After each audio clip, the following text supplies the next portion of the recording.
दोस्तों, मनुष्य जानता है कि कौन सी इच्छा उसे दुख देगी, फिर भी उसी के पीछे भागता है। इतने बुद्धिमान होने के बावजूद भी हम अपनी ही इच्छाओं के गुलाम क्यों बन जाते हैं?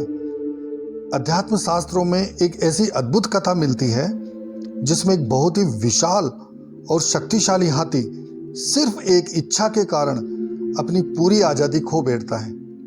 और सबसे आश्चर्य की बात तो यह थी कि उसे किसी शिकारी ने नहीं हराया था, उसे हराया था उसकी अपनी एक इच्छा ने। नमस्कार दोस्तों, आप सभी का स्वागत है।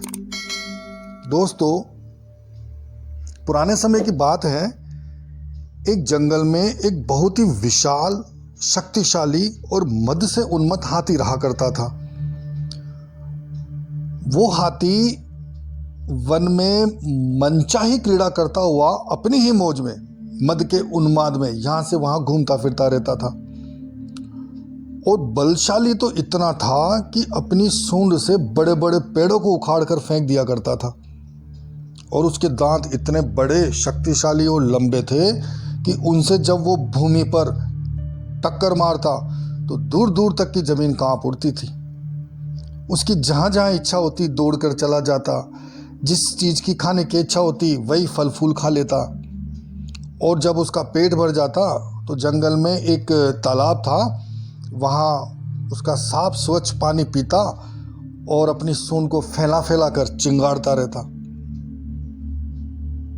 जहाँ जहाँ उसकी इच्छा होती वहाँ बैठकर आराम कर लेता। जब मन चाहा सो जाता था, जब मन चाहा उड़ जाता था, जिधर मन चाहता था घूमता फिरता रहता था। कहने का मतलब पूरी तरीके से वो आज़ादी से बहुत अच्छा अपना समय बिता रहा था।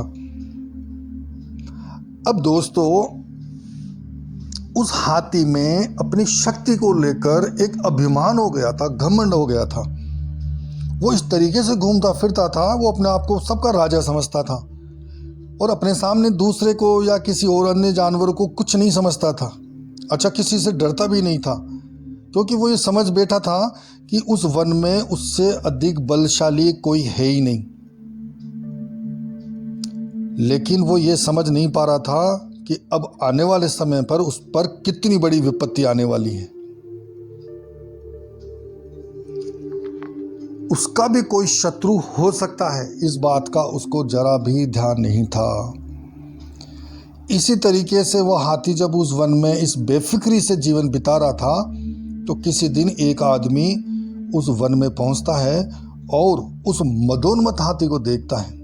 और देखते ही उस आदमी के मन में ये विचार आता है कि क्यों न ऐसे बलवान हाथी की राजा को सूचना दी जाए। और ये सोचते ही इनाम के लालच में वो वापस नगर में आता है जहाँ पर राजा रहता था और सीधा राजा के पास पहुँचता है और उससे बोलता है कि राजन, मैंने वन में एक अति बलशाली हाथी देखा है और यदि आप आज्ञा दे तो मैं उसको यहाँ कर पकड़ कर ला सकता हूँ आपकी सेवा में। लेकिन आप मुझे ये बताइए कि इस मुश्किल काम में, ये जो दुष्कर से दुष्कर कार्य है, इसके बदले में मुझे क्या इनाम मिलेगा? तो राजा बोलता है, अरे भाई, इनाम की क्या बात करते हो, तुम्हें निहाल कर दूंगा। अगर जैसा तुम बता रहे वो हाथी वैसा निकला तो मैं तुम्हें इतना धन दूंगा कि तुम्हारा सारा परिवार से सम्मान जीवन बिताएगा। लेकिन तुम पहले उस हाथी को मेरे सामने लाकर तो दिखाओ। अगर तुम उसको ले आते हो तो धन तो दूंगा ही दूंगा, मैं तुम्हें सम्मानित भी करूंगा और अपने दरबार में एक अच्छा पद भी तुम्हें दूंगा। राजा की बात सुनकर वो आदमी राजा को प्रणाम करता है और बोलता है कि हे राजन, मैं आपकी आज्ञा का पालन अवश्य करूंगा, लेकिन मुझे सहायता के लिए 10-15 आदमियों की आप व्यवस्था करवा दीजिए। तो राजा ने तत्काल उसको 10-15 आदमियों की व्यवस्था करवा दी अपनी सेना में से बुलवा कर, और उनको आदेश दिया कि इस व्यक्ति के साथ जाओ और जैसा ये कहे वैसा ही करना। अब दोस्तों, वहाँ से वो व्यक्ति आकर अपने घर में बैठकर सोचने लगता है कि इतने बलशाली हाथी को पकड़ा कैसे जाए, और वो उसको पकड़ने की योजना बनाने लगता है। काफ़ी देर तक सोचता रहता है, विचारता रहता है। तो सोचते सोचते वो सोचता है कि हाथी की क्या कमजोरी होती है, और तभी उसे अचानक से ध्यान आता है कि हाथी अपने काम इंद्रिय के वश में रहता है। मतलब जो स्पर्श इंद्रिय जिसकी हमने बात करी थी, हाथी उसके वश में रहता है, मतलब उसकी जो काम क्रीड़ा की इच्छा हमेशा बनी ही रहती है। अब उसने एक योजना बनाई। उसने क्या किया, मूर्तिकार से एक हथिनी का, फीमेल हाथी जो है हथिनी का, उसने एक बहुत बड़ा पुतला बनवाया और उस पे इतना अच्छा रंग रोगन करवाया कि वो देखने पर लगता था कि अभी उठकर चल देगी, अभी बोलने वाली है। मतलब बहुत ही उसने कलात्मक ढंग से वो हथिनी की जो पुतला था वो बनवाया और बिल्कुल असली की तरह लगती थी। बस इतनी कमी थी कि उसमें प्राण नहीं थे। अब उसने क्या किया कि जो वो 10-15 आदमी थे उनकी सहायता से उस हथिनी के पुतले को उठवाकर उस तालाब के पास में रखवा दिया और उस पुतले के चारों तरफ एक गहरा गड्ढा खोद दिया, चारों तरफ खाई खोद दी और उसको घास फूस पत्तों से, हल्की लकड़ियों से ढक दिया और वो सारे लोग आसपास में छिप कर बैठ गए। अब रात को किसी समय हाथी को प्यास लगती है तो हाथी पानी पीने के लिए वहाँ तालाब पर आता है और वो पानी पीने जा ही रहा था कि उसकी नज़र उस हथिनी के पुतले पर पड़ जाती है। उस हथिनी को देखते ही वो हाथी तत्काल काम भावना से ग्रसित हो बैठता है और वह मूर्ख हाथी तालाब की ओर न जाकर उस हथिनी की ओर चल पड़ा और आखिर में उस हथिनी को पाने के बजाय उस गहरे गड्ढे में जा गिरा। वो कामांध हाथी अपने आप ही उस गड्ढे में जा गिरा क्योंकि उसने विवेक से काम नहीं लिया। उस हथिनी के विषय में वो ये सच्चाई जान ही नहीं पाया कि वो कागज मिट्टी की बनी हुई एक नकली मूर्ति भर है, इसमें सच्चाई कुछ भी नहीं है। तो दोस्तों, निश्चय ही कामांध होने और विवेक शून्य हो जाने से सचमुच उसकी सुध बुध जाती रही और वह नहीं समझ सका कि यह हथिनी नहीं केवल एक धोखा है और उसमें वो अब फंस चुका है। अब वह उस गड्ढे में कूद फांद कर दीवारों पर टक्कर मार मार कर सूंड पछाड़ पछाड़ कर बेमतलब जमीन से टक्कर मार रहा था और उस मूर्ख हाथी ने बहुत ताकत लगाई पर उस गड्ढे से निकलने का उसे कोई भी रास्ता दिखाई नहीं दे रहा था। और जब वह बहुत ज़्यादा थक चुका अपनी कोशिश कर कर के, तो वो जो लोग छिपे हुए थे वो उस गड्ढे के नज़दीक आए तो उन्होंने देखा कि ये तो बहुत ही हष्ट-पुष्ट और अत्यंत बलशाली और बहुत ही विशाल हाथी है और ये तो राजा के बहुत काम का है और इसके बदले हमें बहुत मोटा पुरस्कार मिल सकता है। फिर उन्होंने क्या किया कि लोहे की जंजीरें मंगवाई और बहुत ही चतुराई से उसके पैर बांध दिए और 10 दिन तक उसको कुछ खाने को भी नहीं दिया। तो 10 दिनों तक जब वो भूखा रहा तो उसका जो बल था, उसकी जो शक्ति थी वो कमज़ोर होने लग गई और उसकी उछल कूद भी बिल्कुल कम हो गई। जब उसका उछल कूद करते करते सारा क्रोध, सारा जोश ठंडा हो गया तो बड़ी तरकीब से उस महावत ने उसके सिर पर चढ़कर हाथ में अंकुश लेकर उसके सिर में मारते हुए उसको वश में कर लिया। हाथी के सिर में अंकुश लगाने से हाथी को बहुत तकलीफ हुई और जब वो छटपटाया तो उस महावत ने अंकुश को और अधिक गहरा धंसा दिया। हाथी जब पूरी तरह लाचार हो गया तब उसे उस गड्ढे से बाहर निकाला गया और बाहर लाकर खड़ा किया गया और तब उस बुद्धिमान आदमी ने राजा के पास अपने एक साथी को सूचना देने के लिए भेज दिया कि हाथी पकड़ा गया है और कुछ ही दिनों में मैं उसको लेकर आपके सम्मुख उपस्थित हो जाऊंगा। अब वो जो 10-15 व्यक्ति थे वो आपस में विचार विमर्श करने लगे और अब उन्होंने उसको हाथी को वश में करने की तरकीब सोची। तो अब वो कभी उसको खाना देते, कभी नहीं देते, इशारे समझाते, उठना बैठना। तो ऐसा करते करते उन्होंने उस हाथी को पूरी तरीके से अपने वश में कर लिया और धीरे धीरे वो बेचारा हाथी भी उन सब आदमियों पर विश्वास करने लग गया और उनके किए इशारे पर उठने बैठने लगा।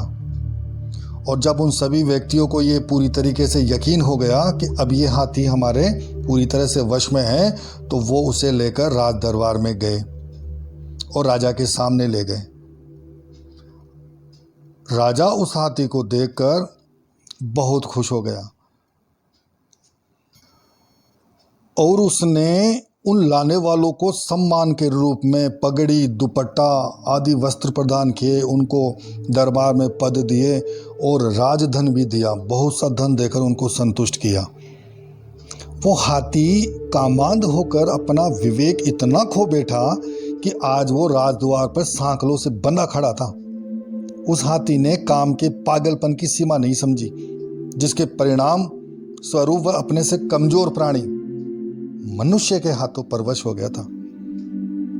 आज उस हाथी की, जो वन में अपने से बड़ा किसी को नहीं समझता था, यह दशा हो गई कि वो आज्ञा देने पर तो बैठता, आज्ञा होने पर उठ पाता था। महावत जो कहता उसको वही करना पड़ता था। उसने इस पराधीन अवस्था में, इस गुलामी की अवस्था में भूख प्यास के दिन गुजारे, पर उसके वे जो पिछले सुख के दिन थे फिर कभी लौट कर नहीं आए। वो गुलाम बन चुका था और वो हाथी बंधा बंधा अपना सिर धुनता था, तरह तरह से पछताता था कि मैंने ये क्या गलती कर डाली। लेकिन अब पछताने से क्या हो सकता था, क्योंकि वह अपनी ही गलती से पूरा पराधीन हो चुका था। वह इतना बलशाली हाथी काम इंद्रिय के भोग में अंधा हो जाने के कारण सांकलों से बांध लिया गया, जंजीरों से बांध लिया गया। नहीं तो किसकी क्या मजाल थी कि उसे कोई पकड़ पाता। कामदेव ने इस हाथी जैसे भोले भाले बहुत से प्राणियों को अपार दुख दिया है। और दोस्तों, यहीं पर हमें सीख मिलती है कि मनुष्य को संसार कभी गुलाम नहीं बनाता, उसकी अपनी इच्छाएं उसे गुलाम बनाती है। और आज़ादी जो है वो शक्ति से नहीं मिलती है। शक्ति से अगर आज़ादी मिल भी गई तो उसको बनाए रखना भी पड़ता है। तो आज़ादी मिलती है विवेक से। और जिस इच्छा को हम छोटा समझते हैं ना, वो एक दिन हमारी सबसे बड़ी जंजीर भी बन सकती है। और बंधन बाहर से नहीं आता, वो भीतर पैदा होता है। और सबसे बड़ी बात यह है कि जो खुद पर शासन नहीं कर सकता, संसार उस पर शासन करने लगता है। जिस समय इच्छा विवेक से बड़ी हो जाए, उसी समय से पतन शुरू हो जाता है। तो इच्छाओं का होना समस्या नहीं है दोस्तों, इच्छाओं का गुलाम हो जाना समस्या है। इच्छाओं के आगे विवेक को खो देना, यह समस्या है। इस काम ने हाथी को इतनी तकलीफ दी कि उसी के कारण आज वो वन की आज़ादी को छोड़कर नगर में बंधा खड़ा था। इस बेचारे भोले भाले हाथी को ही क्या कहा जाए। इस काम ने तो समय समय पर सारे संसार को नचा डाला है दोस्तों। यह काम बहुत बड़ा बलवान है। इसके सामने मनुष्यों या पशुओं की तो बात ही क्या, बड़े बड़े देवता भी नतमस्तक हो गए। ब्रह्मा जी भी इस काम के वशीभूत होकर अपना विवेक खो बैठे थे।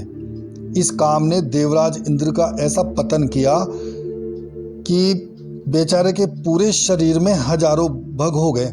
मतलब आँख की तरह का एक गड्ढा होता है जो उसके इंद्र के हो गए। और चंद्रमा को भी इसने ऐसा पथभ्रष्ट किया था। आप सभी जानते होंगे कि अपने गुरु पत्नी को भी नहीं छोड़ा और उसके कारण उसको भी कलंकी बनना पड़ा था। बाली जैसे महाबलशाली का ऐसा नाश कराया कि इसी पाप के कारण रामचंद्र जी को उसे बाण से मारना पड़ा। और इसी काम ने लंकापति रावण का ऐसा नाश किया कि उसके वंश में कोई रोने वाला भी नहीं बचा। और अंत में उसे अकेले रहने पर अपने 10 मस्तक पकड़कर पछताना पड़ा। इसी काम के कारण विश्वामित्र का मन डोल गया और उन्होंने उर्वशी को देखकर अपनी हजारों वर्ष की तपस्या एक ही सेकंड में भुला दी। और यही बात कीचक, महाभारत में प्रसंग आता है, जब पांडव अज्ञातवास काट रहे थे तो विराटनगर के जो राजा थे, उनकी पत्नी का जो भाई था कीचक, वो भी कामांध होकर द्रौपदी पर आसक्त हुआ था। तो भीम ने उसको महल के खंबे के नीचे दबाकर मार दिया था। तो दोस्तों, इस काम ने बहुतों को विनष्ट किया है। पता नहीं इसने कितने देवता, राक्षस, मनुष्य तथा गंधर्व समूह को अपने वश में करके मार डाला है। फिर इस दुष्ट काम ने तो 84 लाख योनियों में उत्पन्न सभी प्राणियों के गले में फंदा डाल रखा है। इसने तीनों लोगों को अपने वश में कर रखा है। कोई बिरला ही होगा जो इसके चंगुल से छूट पाया हो। हाँ, आज तक वही छूट सका है जिसने स्वयं को जान लिया है, परमात्मा को जान लिया है, जो परमात्मा की शरण में चला गया। क्योंकि भक्त ही या अपने स्वरूप को जानने वाला ही इस काम के जाल से छूट सकता है। और दोस्तों, आश्चर्य की बात यह है कि ये जो कामदेव है ये अनंग कहलाता है, मतलब इसके कोई अंग नहीं है, इसको कोई छू नहीं पाता।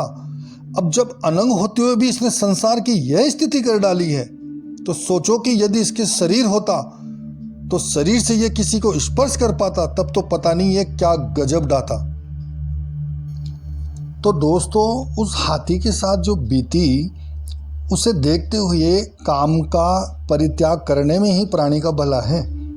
और इससे छुटकारे का एक ही रास्ता है कि मनुष्य जो है वो नित्य निराकार जो सर्वव्यापी परमात्मा है उसकी शरण में चला जाए और अपने स्वरूप को प्राप्त कर लेवे।